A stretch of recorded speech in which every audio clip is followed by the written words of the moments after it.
ठीक है, सबको जय मसीह की। जय मसीह की। प्रभु की स्तुति हो आज के दिन के लिए। चलिए हम परमेश्वर के वचन में चलेंगे। और देखिए पिछले हफ्ते ना हमने कुछ देखा था। और देखिए हम यहाँ पर जो अभी चला रहे हैं वो क्या है, आज्ञाकारिता की सीरीज। ठीक है, और आज्ञाकारिता के 2 पार्टों में हम बात कर चुके हैं अभी, है ना। आप ऑनलाइन देख सकते हैं यूट्यूब में।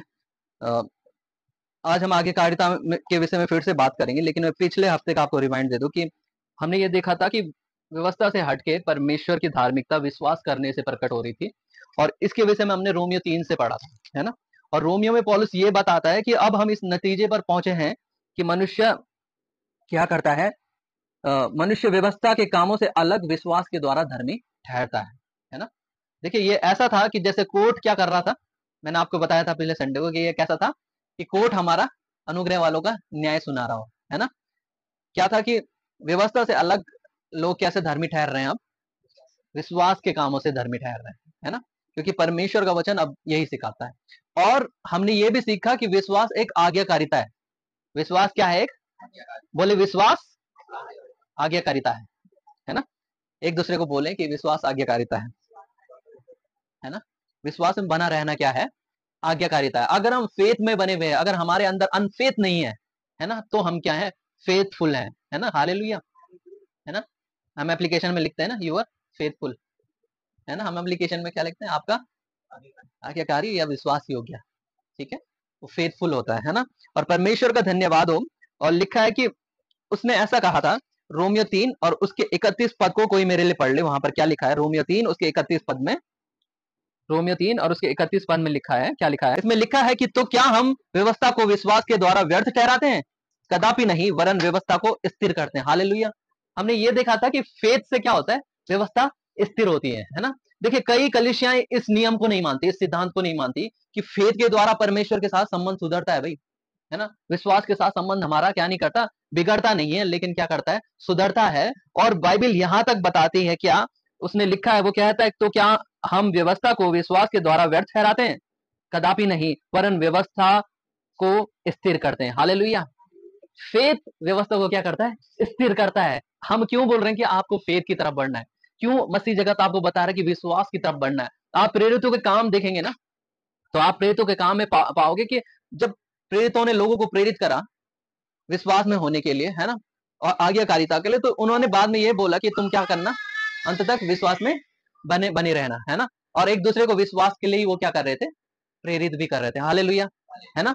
तो हम यहाँ पर क्या देख रहे हैं कि विश्वास के द्वारा क्या संबंध क्या हो रहा है? संबंध सुधर रहा है या बिगड़ रहा है? संबंध सुधर रहा है या बिगड़ रहा है? सुधर रहा है ना। वो किससे सुधर रहा है? विश्वास के अंदर, है ना। इसका मतलब ये नहीं कि देखो विश्वास के साथ संबंध बिगड़ नहीं रहा है, क्या कर रहा है? सुधर रहा है। हालेलुया, है ना। देखिए कुछ लोग ना इस सिद्धांत को नहीं मानते, है ना। लेकिन बाइबल को अगर हम अच्छे से अध्ययन करें तो हमें पता चलता है कि विश्वास क्या कर रही है? मनुष्य का संबंध सुधार रहा है ना। और वो यहां तक बोलता है कि अ, हमने पढ़ा था रोमियो 4 और उसके 16 पद में ये पढ़ा था कि इस कारण की प्रतिज्ञा विश्वास पर आधारित है कि अनुग्रह की रीति पर हो, कि वह उसके सब वंशजों के लिए दृढ़ हो, न केवल उसके लिए जो व्यवस्था वाला है, वरन उनके लिए भी जो अब्राहम के समान विश्वास वाले हैं। वही तो सबका पिता है, ठीक है। वो कहता है कि अब प्रतिज्ञा विश्वास पर आधारित है कि अनुग्रह की रीति पर पूरी हो, है ना। परमेश्वर के जो प्रॉमिस है ना, परमेश्वर की जो प्रतिज्ञा है, वो विश्वास पर आधारित है। हमारे जीवन में कुछ काम कब हो सकेगा? जो परमेश्वर ने बोला है ना, वो कब पूरा हो सकेगा, है ना। वो जो प्रॉमिस परमेश्वर ने किए हैं वो कब पूरे होंगे? जब हम विश्वास करेंगे। और वचन कहता है कि विश्वास के द्वारा अनुग्रह ही से उद्धार होता है। हालेलुया, है ना। तो वो प्रतिज्ञा जो परमेश्वर की है, वो कहता है कि क्या केवल व्यवस्था वालों के लिए नहीं, लेकिन अब्राहम के समान विश्वास वालों के लिए भी है ना। क्योंकि अब्राहम के समय तो व्यवस्था नहीं थी ना, व्यवस्था दी नहीं गई थी, है ना। व्यवस्था किसके समय दी गई थी? किसके समय? मूसा के समय दी गई थी, है ना। लेकिन उससे पहले जो अब्राहम था वो कैसे धर्मी ठहराया गया, है ना? By the faith. हालेलुया। हम लोग जो धर्मी ठहरते हैं वो कैसे ठहरते हैं? विश्वास के द्वारा धर्मी ठहरते हैं। और विश्वास एक आज्ञाकारिता है भाई, है ना। इससे पहले कि उसके पास व्यवस्था आती, अब्राहम ने विश्वास से आज्ञा पूरी करी। हालेलुया, है ना। विश्वास क्या है? एक आज्ञाकारिता है जो जो प्रतिज्ञा को क्या करती है? पूरा करती है ना। जो प्रतिज्ञा को पूरा करती है ना। और देखिए दाऊद भी उसके विषय में कहता है, रोमियो 4 और उसके 7 और 8 पद में लिखा है, देखिए लिखा है कि धन्य है वे जिनके अधर्म क्षमा हुए, जिनके पाप ढांपे गए, है ना। ये कौन बोल रहा है? दाऊद इसके विषय में बोलता है ना। धन्य कौन है? जिनके अधर्म क्षमा हुए, जिनके पाप ढांपे गए, है ना। हम देखिए ऐसे अनुग्रह के एज में है ना, लेकिन हम इस धन्यता को ना कभी आशीषित नहीं समझते। हम नहीं समझते कि ये ब्लेस्ड बात है हमारे लिए, ये ब्लेसिंग की बात है हमारे लिए कि पर जो हम अनुग्रह के एज में है। अनुग्रह वाले अपने आप को ना धन्य नहीं समझते, यही उनकी क्या सबसे बड़ी कमजोरी है।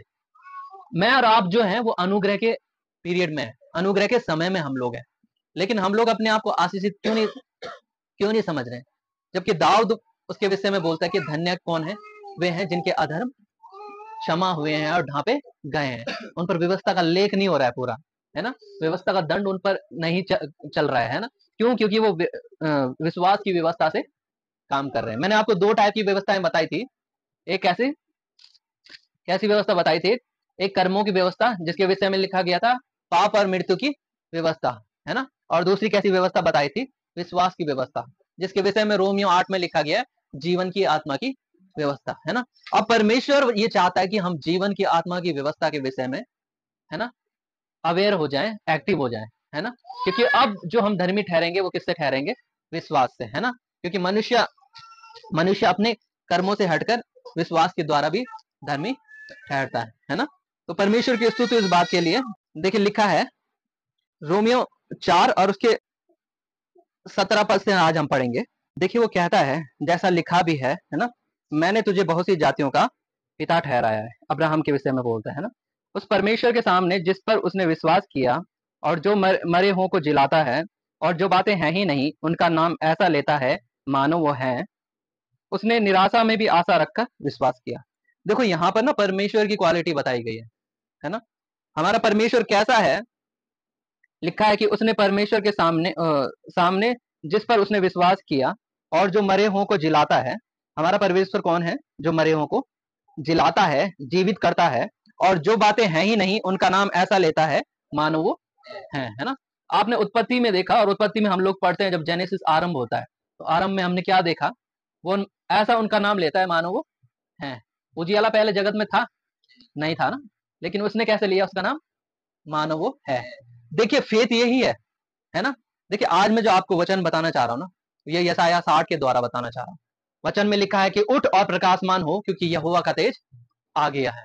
देखिए हम प्रकाशमान नहीं होते, है ना। परमेश्वर का तेज यानी कि उसका ग्रेस तो हमारी लाइफ में है ना। लेकिन हम प्रकाशित कब होंगे? जब हम अपने मुंह के शब्दों में विश्वास को सम्मिलित करेंगे, है ना। जब हम क्या करेंगे? अपने मुंह के शब्दों में क्या करेंगे? विश्वास को सम्मिलित करेंगे। क्या करेंगे? किसमें? मुंह के शब्दों में विश्वास को सम्मिलित करना पड़ेगा हमें, है ना। देखो विश्वास ही हम क्यों नहीं देख पा रहे परमेश्वर का काम, है ना। हमें से बहुत से लोग परमेश्वर का काम क्यों नहीं देख पा रहे? क्योंकि उन्हें आज वर्तमान कंडीशन पर तो विश्वास है, उनको निराशा में विश्वास है, लेकिन जो परमेश्वर ने अपने वचन के द्वारा आशा दी है उस पर विश्वास नहीं है ना। अगर देखिए, और हमने ना पिछले हफ्ते जो पढ़ा था वो ये था कि विश्वास से हम व्यवस्था को स्थिर करते हैं, ठीक है। अगर आप फेथ नहीं रखते तो आप व्यवस्था को, परमेश्वर की व्यवस्था को क्या नहीं कर रहे? स्थिर नहीं कर रहे फिर, है ना। अगर आप और हम क्या नहीं कर रहे? विश्वास नहीं रख रहे ना। किसमें? किस समय? लिखा गया कि अब्राहम ने निराशा में भी आशा रखकर विश्वास किए। हालेलुया। देखिए यही की है, बोले ये मेरे लिए क्या है? की है। यही मेरे लिए कुंजी है, बोलो एक दूसरे को, है ना। मुझे यही याद रखना। देखिए यही याद रखो हमेशा, है ना। यीशु मेरी ताकत है, ये नहीं भूलना है ना। यीशु मेरे साथ है, ये नहीं भूलना है ना। देखिए हम भूल जाते हैं कि यीशु हमारी क्या है? ताकत है। परमेश्वर का वचन क्या हमारा, हमारी स्ट्रेंथ है ना। जब हम ये भूल जाते हैं ना कि परमेश्वर ने जो वचन दिया, जो बातें हैं ही नहीं वो उनका नाम ऐसा लेता है मानो वो है ना। तो हमें भी उन बातों का नाम वैसे ही लेना है मानो वो है ना। और इस साल हम लाखों लोगों को परमेश्वर की महिमा में इस्तेमाल होता हुआ देखेंगे, आमीन, है ना। हमारे इस चैनल के माध्यम से भी हम लाखों लोगों को विश्वास में आते हुए देखेंगे, आमीन आमीन, है ना। और लाखों लोगों के जीवन में चंगाइयां होता हुआ देखेंगे, आमीन, है ना। अगर आप विश्वास करते हैं तो आज परमेश्वर आपके जीवन में चंगाइयां भी करेगा, है ना। परमेश्वर आपके जीवन में उस प्रतिज्ञा को भी पूरी करेगा जो बाइबल में लिखी हुई है। लेकिन वो लिखी हुई बातें कब और कैसे पूरी होती है, हमें इस बात का नॉलेज होना चाहिए, है ना। देखिए, परमेश्वर का वचन कहता है मेरी प्रजा अधूरे ज्ञान की वजह से नष्ट होती है। परमेश्वर की प्रजा क्यों नष्ट हो रही है? कोई बात उन्हें नष्ट नहीं कर सकती, लेकिन उन्हें कौन नष्ट कर रहा है? अधूरा ज्ञान। ज्ञान तो है लेकिन कैसा? अधूरा, है ना। और जब अधूरा ज्ञान होगा तो हम कैसे परमेश्वर के राज्य में आशीषित हो सकते हैं? बाइबल का वचन ये कह रहा है वहां पर, है ना। परमेश्वर का वचन ये कह रहा है कि अगर हमारा ज्ञान अधूरा रहा तो हम आशीषित कैसे हो सकते हैं? हम तो नष्ट हो जाएंगे, है ना। यिर्मयाह भविष्यवक्ता ने कई साल पहले ये बात कह दी थी, है ना, कि मेरी प्रजा क्या हो रही। परमेश्वर ने यिर्मयाह से बात की और कहा कि मेरी प्रजा कैसे हो रही है? अधूरी ज्ञान की वजह से नष्ट हो रही है। उन्हें ज्ञान तो था, व्यवस्था का उन्हें ज्ञान था, लेकिन यह ज्ञान नहीं था कि व्यवस्था विश्वास से स्थिर की जाती है ना।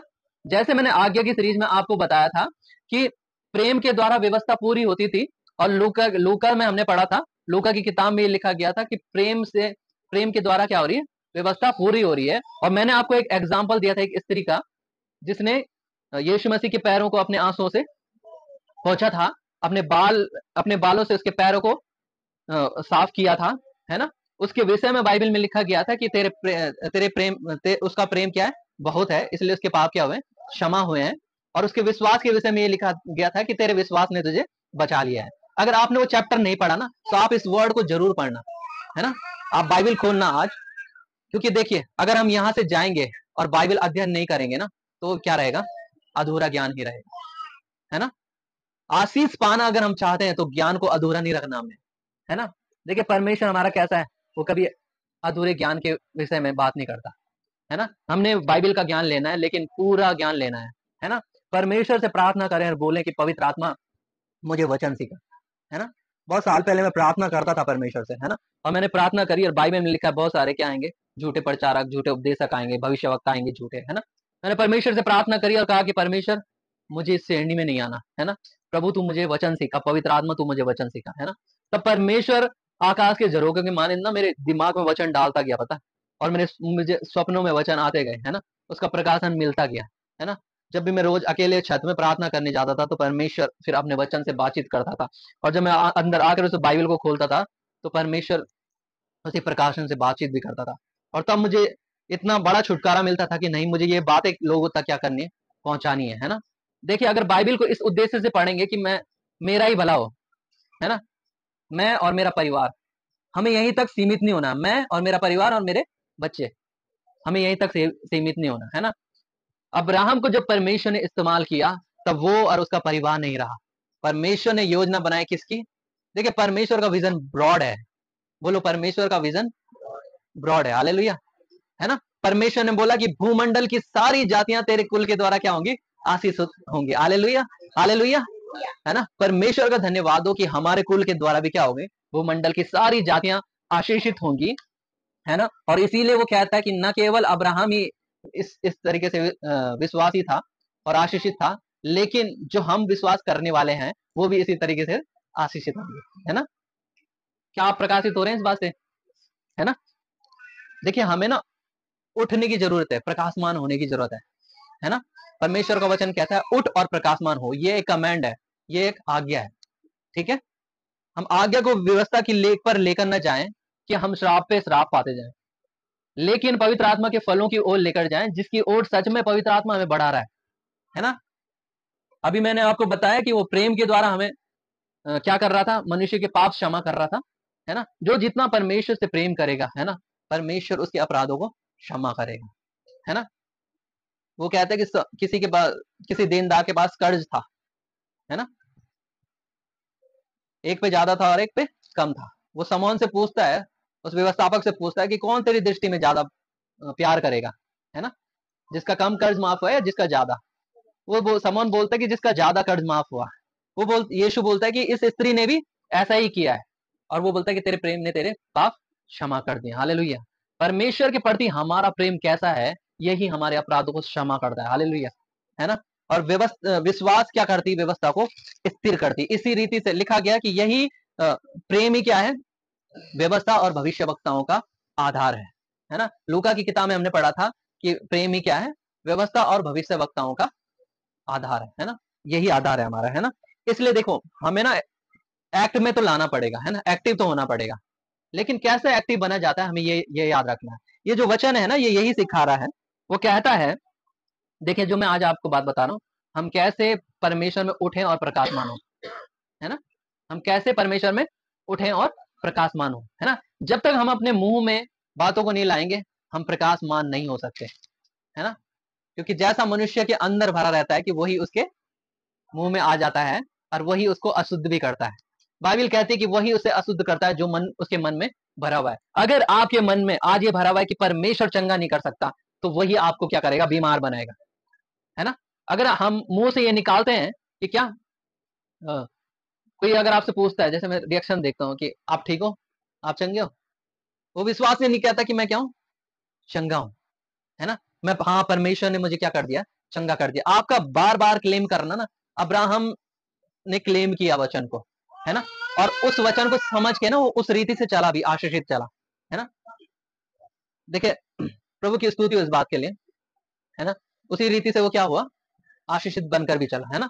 मैं अपने परिवार को हमेशा ये कहता हूँ कि क्या, आज संडे चर्च है लेकिन तैयार होकर ये मत सोचो कि क्या हमारे घर में संगति हो रही है, क्योंकि हम इसी जिस रीति से हम चलेंगे वैसे ही क्या होंगे, हम आशीषित होते जाएंगे। यही हमारे जीवन में दिखेगा हमेशा, है ना। और आने वाले दिनों में हम देखते कि हमारे जीवन में आशीष ही दिखेंगे, आमीन, है ना। हम आशीष ही बटोरेंगे, है ना। क्यों, क्योंकि हमने बीज तो बोया निराशा का और आशा की उम्मीद चाह रहे हैं। लेकिन हमने देखा था कि आशा के द्वारा ही विश्वास एक्टिवेट हो रहा था। विश्वास कैसे काम कर रहा था, आशा के द्वारा ही काम कर रहा था। जिसको आशा नहीं उस पर विश्वास नहीं, और जहां विश्वास नहीं वहां अनुग्रह ही नहीं, है ना। और जहां अनुग्रह नहीं वहां उद्धार ही नहीं है ना। तो आशा, विश्वास और प्रेम ये कैसे थे, स्थायी हैं। और बाइबल हमें इस और इशारा भी कर रहे हैं कि स्थायी स्थायी चीजों की ओर बढ़े हमेशा, है ना। जो आपको स्टेबल कर सकती हैं उस चीजों की ओर हमेशा क्या करें, बढ़े, है ना। आशा, विश्वास और प्रेम मैं बता दूं आपको, ये जमीनी नहीं है, ये जमीन का नहीं है, क्योंकि ये पवित्र आत्मा का फल है, हालेलुया। ये स्वर्ग से उतरे हुए आत्मा का फल है, ये जमीन का नहीं है। अगर आप फेथ करते हो तो आप इस काम को अपने जीवन में होता हुआ देखेंगे। अगर आप आशा रखते हो आज कि प्रभु में, है ना, इस बात को अपने जीवन में पूरा होता हुआ देखता हूँ, है ना। प्रभु मैं रोगों से चंगा होता हुआ अपने आप को देखता हूँ। प्रभु मैं गरीब नहीं हूँ, है ना, मैं निर्बलताओं में नहीं हूँ, मैं निराशाओं में नहीं हूँ। तो सच में हम निराशाओं में नहीं रहेंगे, है ना। और इसीलिए रोमियो 4 उसके 18 में लिखा है कि उसने निराशा में भी क्या रखी, आशा रखकर विश्वास किया, हालेलुया। उसने क्या किया, निराशा में भी आशा रखकर विश्वास किया, और इसलिए कि उस वचन के अनुसार उस वचन के अनुसार कि तेरा वंश ऐसा होगा कि वह बहुत सी जातियों का पिता हो। ठीक है, निराशा में भी आशा रखकर का क्या मतलब है, मतलब उस समय उसकी लाइफ में वो चीज नहीं थी, है ना। निराशा में भी आशा रखकर मतलब क्या है उसका, कि उस समय उसके पास वो चीज नहीं थी, उसके पास बच्चा नहीं था, वो बहुत सी जातियों का पिता नहीं था, है ना। लेकिन परमेश्वर ने जब उसे वचन दिया, तब उसने प्रतिज्ञा करने वाले को क्या जान लिया, सच्चा जान लिया। और इससे जब उसने जाना ना अपने मन में, तब उसने रिएक्ट भी करा वैसा। तब उसने क्या किया, देखो परमेश्वर की चाहत हमेशा यही है कि हमारे एक्शन में आए वो चीज, है ना। देखिए जैसे 38 वर्ष का रोगी बैतसैदा में क्या हो जाता है, चंगा हो जाता है। वो 38 साल से चंगा नहीं हुआ। पहले प्रभु से पूछता है कि तू क्या चाहता है ना। वो बोलता है कि मेरे पास कोई मनुष्य नहीं, बहुत सारे एक्सक्यूज, है ना। यीशु बोलता है उठ, अपनी खाट उठा और चल और फिर। फेथ हमारे जीवन में कैसे काम करेगा, देखो यहोवा का तेज कौन है, यीशु मसीह है। वो उसके बीच में आ चुका था बैतसैदा में, है ना। यहोवा का तेज कौन है, यीशु मसीह है, और वो हमारे बीच में आ चुका है, आमीन, हालेलुया। लेकिन जब हम एक्ट करेंगे तब वो हमारे जीवन में दिख पाएगा, है ना। उसने क्या किया, यीशु ने उसे आज्ञा दी कि उठ और अपनी खाट उठा और चल, और फिर उसने कहा थोड़ी देर रुक जाओ प्रभु, एक नींद ले लेता हूँ पहले, 38 साल से सोया नहीं हूँ, है ना, तब उठूंगा। क्या उसने ऐसा कहा, है ना। उसने ऐसा कहा, अरे प्रभु कल इसने मुझे सोने नहीं दिया, आज मैं क्या करता हूँ, थोड़ा सो जाता हूँ, आपका वचन सत्य हटाया हुआ है परमेश्वर, मैं थोड़ी देर में उठूंगा अभी। उसने ऐसा नहीं कहा ना। उसने क्या किया, तुरंत एक्शन लिया, हालेलुया, है ना। जब हम तुरंत फेथ में एक्शन लेते हैं, आप जाओ अपने आप को दिखाओ डॉक्टर को, रिपोर्ट्स करवाओ कि मैं चंगा हो चुका हूं, है ना। आप विश्वास करो, निराशा में आशा रखकर क्या करना है, विश्वास करना है, और बार बार अपने मुंह से बोलना है मैं क्या हूं, चंगा हूं। जब भी आपसे कोई पूछे, है ना, जब भी आपसे कोई पूछे ना, देखो मैं अपने फैमिली का हाल ऐसे बताता हूँ। कोई मुझसे पूछता है तेरे मम्मी पापा ठीक है, मैं बोलता हाँ वो क्या है, चंगे हैं, वो आशीषित, वो ठीक है। मैं ये नहीं बोलता कि वो क्या है, हाँ थोड़ा सा तो ऐसा है, थोड़ा सा वैसा है ना। और इतने साल से हम उन्हें क्या देख रहे हैं, शंगाई देख रहे हैं, है ना, है ना। क्यों ये हो पा रहा है, उनका विश्वास नहीं है उसके प्रति, लेकिन परमेश्वर हमारे मुंह के फलों का सृजनहार है। हालेलुया, है ना। आप अपने परिवार में ये इस तरीके की चंगाई, अपने जीवन में इस तरीके का काम देखना चाहते हैं ना, तुम अपने मुंह से बार बार यही क्लेम करना है हमें, है ना। जब हम ये क्लेम करेंगे तब परमेश्वर का वचन हमारे जीवन में काम कर सकेगा, है ना। लिखा है वह जो 100 वर्ष का था, है ना, उसने निराशा में भी आशा रखकर विश्वास किया, इसलिए कि उस वचन के अनुसार कि तेरा वंश ऐसा होगा कि बहुत सी जातियों का पिता होगा, है ना। इसका मतलब बार बार उसे ध्यान था इस बात का, है ना, कि परमेश्वर ने मुझे बोला है। जब इसका ध्यान जाता होगा, अरे मैं तो निर्वंश हूँ, उसी टाइम वो बोलता होगा नहीं मुझे परमेश्वर ने बोला है तेरा वंश क्या होगा, बहुत सी जातियों का पिता होगा, नहीं मुझे मेरे परमेश्वर ने बोला है। बार बार वो अपने मन को ये बताता होगा, है ना। हमें भी बार बार यही एक्शन करना है ना। देखो अपनी ज्ञान इंद्रियों को ना यूज में लाना है हमें, अपने सेंसेस को, है ना, अपने होठों को, अपनी जीवों को, अपने छूने उठने बैठने बोलने को किस में लाना है, यूज में लाना है, परमेश्वर की महिमा में इस्तेमाल होने के लिए लाना है ना। कि परमेश्वर का वचन ना इसी रीति से काम भी करता है। अगर आप रोमियो 6 और उसके 13 पद में पढ़ोगे ना, तो क्या लिखा है, और ना अपने अंगों को धर्म के हथियार होने के लिए पापों को सौंपो, पर अपने आप को मरे हुए में से जी उठा हुआ जानकर परमेश्वर को सौंपो, और अपने अंगों को अधर्म के हथियार होने के लिए परमेश्वर को, और अपने अंगों को धर्म के हथियार होने के लिए परमेश्वर को सौंपो। हालेलुया। अपने अंगों को धर्म के हथियार होने के लिए परमेश्वर को क्या करना है, सौंपना है ना। आपका मुंह है, परमेश्वर ने इसलिए थोड़ी बोला कि आप निराशा में बताओ, इसलिए मुंह थोड़ी दे रखा है। ये बार बार अपनी कमियों का या फिर अपनी बीमारियों का क्या करते रहे, बखान करते रहे, इसलिए थोड़ी मुंह दे रखा परमेश्वर ने, या ये बोलते जाए अभी मेरे पे ये है ना। मैं यूट्यूब में किसी पास्टर की गवाही सुन रहा था ना, तो उन्होंने कहा कि मैं जब सेवा स्टार्ट करी थी तो क्या हुआ, मैंने जब सेवा स्टार्ट करी तो हमारे ऊपर बहुत सारा क्या हो गया था, कर्ज हो गया था। और जब कर्ज हो गया था तो बैंक वालों का क्या आने लग गया, फोन आने लग गया, और वो गलत तरीके से उनसे बात करने लगे, गाली गलौज, 1 महीना हो गया ऐसे ही करते करते। वो ना क्लेम करते गए। इफिसियों की पुस्तक उन्होंने निकाली, और उसमें इफिसियों में लिखा था कि क्या, तुम स्वर्गीय स्थानों में हर एक प्रकार की आशीषों से नवाजे गए हो। वो उस वचन को ना क्लेम करते गए अपने लिए, मैं स्वर्गीय स्थानों में हर एक, जब भी उनका कॉल आता था लोन वालों का, है ना, उसके बाद वो क्या बोलते थे, मैं क्या हूँ, मैं स्वर्गीय स्थानों में हर एक प्रकार के आशीषों से नवाजे गया हूँ। आज उनके पास करोड़ों का क्या है, चर्च है। आज परमेश्वर ने उनके जीवन में इतना बड़ा काम कर रखा है, उनके पास इतने लोग हैं, लाखों की संख्या में, हजारों की संख्या में उनके पास क्या है, लोग हैं, और वो दिन ब दिन क्या होते जा रहे हैं, बढ़ते जा रहे हैं। हम और आप वो होंगे जो हम बोलेंगे, ठीक है। हम और आप कौन होंगे, जो हम बोलेंगे, है ना। तो इसलिए हमें क्या बोलना है, इस बात पर ध्यान देना है ना। अपने आप को आशीषित बोलो, और किसी के कमेंट से मत डरो कि अरे यार उसने बोल दिया मुझे, उनके कमेंट से मत डरो कि उसने क्या बोल दिया मुझे। आप अपने क्लेम पे ध्यान दो कि मैं अपने लिए क्या बोलता हूँ। कई बार क्या होता है कि हम दूसरे के कमेंट से डरते हैं कि किसी ने कुछ अंट बोल दिया, हमें कुछ गलत बात उनके मुंह से निकल गई, तो हम उसे रिसीव कर लेते हैं, है ना। पता है जब क्या हुआ कि मैं ऑफिस में था, है ना, और इंश्योरेंस डिपार्टमेंट में मेरी ड्यूटी थी, है ना, और वहाँ क्लेम पास करवाना पड़ता है। तो एक आदमी चाह रहा था कि उसका क्लेम पास हो जाए, क्योंकि उसका नाती क्या था, बीमार था, लेकिन उसका क्लेम ऐसा था कि वो पास नहीं हो सकता था किसी भी तरीके से, क्योंकि उसने नाम कुछ और कर रखा था, और किसी और नाम से वो क्लेम लेना चाह रहा था, है ना। और मैंने जब उससे मना किया, है ना, मैंने जब उससे मना किया तो उस व्यक्ति ने क्या किया, मुझे ना श्राप दे दिया। पता है तुम्हें, उस व्यक्ति ने ना मुझे क्या करा, श्राप दे दिया। उसका बच्चा कैसा था पता, अपंग था, मतलब इस तरीके का उसका बच्चा था कि गॉड गिफ्टेड बच्चा था उसका, है ना। और मैंने कुछ नहीं कहा उनको ना कि अंकल ने मुझे क्या कह दिया, लेकिन मुझे क्या लगा, बहुत धक्का सा लगा कि ये बड़े आदमी ने मेरे लिए कैसी बात कह दी, है ना, कैसा मुझे श्राप दे दिया, है ना। लेकिन उसके बाद जब इसकी रिपोर्ट आई, है ना, तो उसमें भी लिखा हुआ था कि क्या तुम्हारा बच्चा कैसा हो सकता है, शारीरिक रूप से अपंग और विकलांग पैदा हो सकता है। मैंने प्रार्थना करी और कहा कि प्रभु मेरा बच्चा किसी भी रीति से शारीरिक और विकलांग पैदा नहीं होगा, है ना। कोई भी जेनेटिक कर्स मेरे ऊपर नहीं आएंगे। और एक तरह मुझे उसकी बात भी ध्यान आ रही थी, लेकिन मैं बार बार क्या करता गया, अपने मुंह से क्लेम करता गया इस बात को, है ना। और प्रभु का धन्यवाद हो, प्रभु ने उस श्राप को तोड़ा और क्या मुझे आशीषित बच्चा दिया। हालेलुया, हालेलुया, है ना।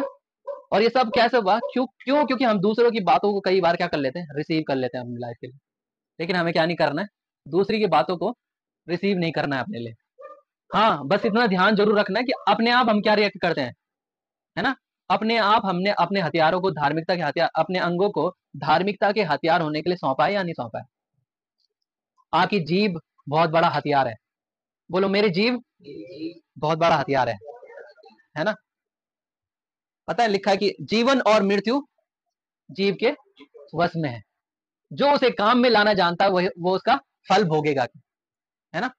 तो अगर हम अपने आप को आशीष बोलते हैं, है ना, हम बोलते हैं प्रभु मैं आशीष से भरा, मैं चंगा हूं, मेरे ऊपर कोई रोग नहीं है। आपकी रिपोर्ट चाहे कुछ भी बोले, अब्राहम ने भी निराशा में आशा रखी थी, उसकी भी रिपोर्ट यही बोलती थी, है ना? लेकिन परमेश्वर ने क्या किया, उसके जीवन में काम किया, है ना? और लिखा हुआ देखो, आशा किस तरीके से दी जाती है, इस विषय में लिखा है। देखिए 20वें पद में लिखा है, रोमियो 4, तो उसका 19 और 20 पढ़ लेंगे। वो लिखता है, वो कहता है कि वह जो 100 वर्ष का था, मरे हुए से शरीर और सारा के गर्भ की मरी हुई किसी दशा जानकर भी विश्वास में निर्बल ना हुआ। उसको पता तो था कि मैं भी क्या हो गया, 100 साल का हो गया हूं, और मेरी वाइफ भी, उसको भी क्या, उसका भी अब गर्भ क्या हो गया, मरा हुआ सा हो गया होगा। लेकिन उसने इस बात पर क्या नहीं किया, ध्यान नहीं किया, है ना? उसने ध्यान नहीं दिया। और लिखा गया है कि न अविश्वासी होकर परमेश्वर की प्रतिज्ञा पर संदेह किया और न विश्वास में निर्बल हुआ, है ना? जब भी आपको ये संदेह और डाउट घेरने लग जाए कि नहीं तू बीमार है, नहीं तेरी कंडीशन ये कहती है, जा डॉक्टर को दिखा ले, तेरे साथ ऐसा हो जाएगा, ये हो जाएगा, वो हो जाएगा, कैंसर, मरने वाला है, ये सारी चीजें जब आपको मरने के ख्याल आने लगे ना, आपको बीमारी के ख्याल ज्यादा आने लगे, आपको फाइनेंशियली कर्ज होने के ख्याल ज्यादा आने लगे, अपने ऊपर क्लेम करना है, नहीं मैं विश्वास में क्या नहीं होगा, निर्बल नहीं होगा। आमीन, है ना? मैं विश्वास में क्या नहीं होगा, निर्बल नहीं होगा, और प्रभु तेरी प्रतिज्ञा पे मैं क्या नहीं करूंगा, संदेह नहीं करूंगा। हालेलुया, आमीन, है ना? बोलो, मैं परमेश्वर की प्रतिज्ञा पर संदेह नहीं करूंगा, है ना? और लिखा गया, और न अविश्वासी होकर परमेश्वर की प्रतिज्ञा पर संदेह किया, पर विश्वास में दृढ़ होकर परमेश्वर की महिमा की। हालेलुया, है ना? इसीलिए देखो, इसी रीति से परमेश्वर विश्वास में दृढ़ होया जाता है ना? एक निराशा में आशा रखकर, दूसरा विश्वास में निर्बल न होकर, और तीसरा परमेश्वर की प्रतिज्ञा पे संदेह न कर। किन किन चीजों पर, है ना? निराशा में आशा रखकर, ठीक है, विश्वास में निर्बल ना होकर, है ना? और परमेश्वर की प्रतिज्ञा यानी कि प्रॉमिस वर्ड, है ना? इस बात में बार बार फोकस करता हूं। देखो 7000 से भी ज्यादा प्रतिज्ञाएं बाइबल में है ना? हम इतनी सारी प्रतिज्ञाओं को नहीं जानते होंगे, है ना? लेकिन परमेश्वर के पास एक वचन पहुंचा था, और वो उसी में क्या नहीं हुआ कि उसने, परमेश्वर ने बस ये कहा था कि तेरा वंश क्या होगा, बहुत सी जातियों का पिता होगा। उसने उस प्रतिज्ञा को पकड़े रहा, और उसका पूरा वंश क्या हुआ, आशीषित हुआ। लेकिन पूरा वंश ही आशीषित नहीं हुआ, उसके पीछे क्या हुए, हम लोग भी आशीषित हुए। हालेलुया, है ना? अगर आप एक प्रतिज्ञा को पकड़े रहोगे तो पूरे नेशंस बदल जाएंगे। आमीन, हालेलुया, है ना? अगर हम क्या करेंगे, एक ही प्रतिज्ञा को पकड़े रहेंगे ना, तो सच में नेशंस बदल सकते हैं। आमीन, राष्ट्र बदल सकते हैं, है ना? हम तो बस अपनी बीमारियों को लेकर ही क्या होते हैं कि यही सबसे बड़ा क्या है, पहाड़ है ना? वो बीमारियां सबसे बड़ा पहाड़ नहीं है, वो फाइनेंशियली कर्ज सबसे बड़ा क्या नहीं है, पहाड़ नहीं है ना? और लिखा गया, निश्चय जाना कि जिस बात की उसने प्रतिज्ञा की है वह उसे पूरा करने में भी समर्थ है ना? और उसने ये भी लिखा गया है कि क्या, निश्चय उसने जाना कि जिस बात की उसने प्रतिज्ञा की है वह पूरा करने में क्या है, समर्थ है ना? एक निराशा में आशा रखकर, विश्वास में निर्बल न होकर, परमेश्वर की प्रतिज्ञा में संदेह न कर कर, और निश्चय यह जानकर कि जिसने उसे कहा है वो पूरा करने में भी क्या है, सामर्थ्य है ना? देखो पता क्या होता है, हम किसी कंडीशन, पर्टिकुलर कंडीशन को सामर्थ्य जानते हैं, और इसीलिए परमेश्वर का आत्मा हमारे जीवन में काम नहीं करता, क्योंकि परमेश्वर को पता अभी इसे मुझ पर भरोसा नहीं है, लेकिन इसको क्या है, इस बीमारी पर भरोसा है, इस ट्यूमर पर भरोसा है कि ये ट्यूमर सबसे बड़ा है ना? इस किडनी के रोग पर भरोसा है, नहीं मेरी किडनी की रिपोर्ट तो ये कहती है। जैसे हार्ट के उस ब्लॉकेज पर भरोसा है, नहीं हार्ट का ब्लॉकेज तो मेरा इतना है ना? ट्यूमर इतने सेंटीमीटर का है ना? हम बहुत सारी ऐसी कंडीशंस पर क्या करते हैं, बिलीव करते है ना? लेकिन प्रतिज्ञा करने वाले को कैसे जानना है, सामर्थ्य जानना है कि नहीं, जिसने बोला है उसने दुनिया बनाई है ना? जिसने दुनिया बनाई है वो उस रोग को भी क्या कर सकता है, चंगा कर सकता है। हालेलुया, है ना? और लिखा गया कि इस कारण यह इस कारण यह उसके लिए धार्मिकता गिना गया, है ना। देखो इन 4 स्टेप्स है ना, उसके लिए ये बात धार्मिकता गिनी गई, है ना। विश्वास जो है ना इन 4 स्टेप्स में काम करता है। निराशा में आशा रखकर, विश्वास में निर्बल न होकर, प्रतिज्ञा पर संदेह न कर कर, और क्या, प्रतिज्ञा करने वाले को सच्चा जानकर, है ना। तब क्या होती है, धार्मिकता हमारे जीवन में पूरी होती है। और ये लिखा है कि यह, इस कारण यह उसके लिए धार्मिकता गिना गया, और यह वचन विश्वास उसके लिए धार्मिकता गिना गया, न केवल उसी के लिए लिखा गया, वरन हमारे लिए भी, जिनके लिए विश्वास धार्मिकता गिना जाएगा। अर्थात हमारे लिए जो उस पर विश्वास करते हैं, जिसने हमारे प्रभु यीशु को मरे हुए से जिलाया है।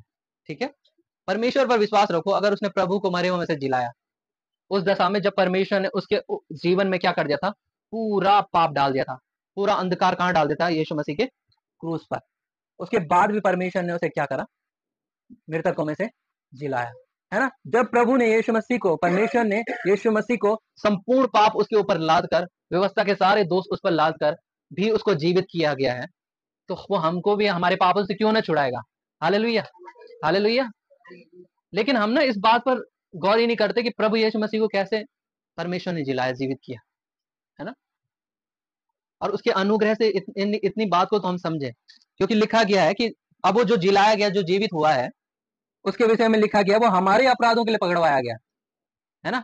जो पाप थे वो हमारे पाप थे, वो यीशु मसीह के नहीं थे, और परमेश्वर ने फिर भी उसे क्या करा, जीवित किया। परमेश्वर ये भी तो बोल सकता, मैं अपने बेटे को तो जीवित करूंगा, लेकिन जिसने पाप किया उसको तो मैं दंड दूंगा ही, है ना। लेकिन ऐसा नहीं, परमेश्वर ने हमारे अधर्मों का बोझ क्या कर दिया, उस पर लाद दिया है, कि अब क्या हमारे सारे सीन वहां पर ट्रांसफर्ड है। और अब जो यीशु मसीह जीवित हुआ है, उसके विषय में ये बात कहती है कि वह हमारे अपराधों के लिए पकड़वाया गया और हमारे धर्मी ठहरने के लिए जिलाया भी गया, यानी कि हमारे धर्मी ठहरने के लिए वो जीवित है। हालेलुया। यीशु मसीह रिजरेक्ट क्यों हुआ, पुनरुत्थानित क्यों हुआ? यीशु इसलिए जी उठा कि वो हमारी धार्मिकता की गवाही दे सके, है ना। क्यों जीवित हुआ यीशु मसीह? हमारी धार्मिकता की गवाही दे सके कि हम सब क्या हैं, धर्मी है। परमेश्वर ये विश्वास करने वाला है, इसलिए ये धर्मी है ना। देखिए यीशु मसीह बार बार बोलता होगा, प्रभु इसने विश्वास किया है ना, इसलिए ये क्या है, धार्मिक, धर्मी है। लहू बहने वाली की चंगाई इसलिए तो बही, क्योंकि उसने बार बार विश्वास किया, उसने आशा के अंगीकार को थामा रहा, है ना, कि प्रभु मैं उसके वस्त्र के छोर को छूलूंगी तो चंगी हो जाऊंगी, है ना। हम जब संगति में आ रहे हैं तो हमारे उद्देश्य है कि नहीं है, और जब हम संगति को छोड़ रहे हैं उसके बाद हमारा रिएक्शन क्या है ना। जब यीशु मसीह बैतसैदा में आ गया था, उसके बाद अगर उसका रिएक्शन ये रहता ना, नहीं प्रभु अभी तो चले जा, हाँ मुझे पता है तेरा वचन सत्य है ना, और तेरा वचन ताया हुआ है, दो धारी तलवार है प्रभु, मैं सारी बातें जानता हूँ, क्योंकि मैं तो बैतसैदा ही में रहता हूँ, है ना, मैं तो उसी कुंड में हूँ।